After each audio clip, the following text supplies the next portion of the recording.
double tests or something. I don't know what they're doing, but it's pretty cool to watch.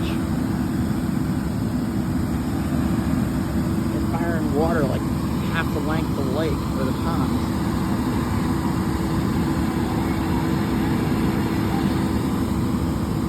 Pretty cool. You can smell the water. Doesn't exactly smell great, but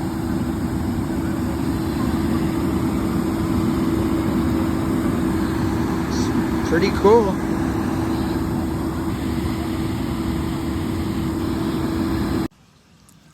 So this is the second video of when I was fishing the other day, and for each subscriber that I get on these 3 videos, I will stock 1 fish in the pond.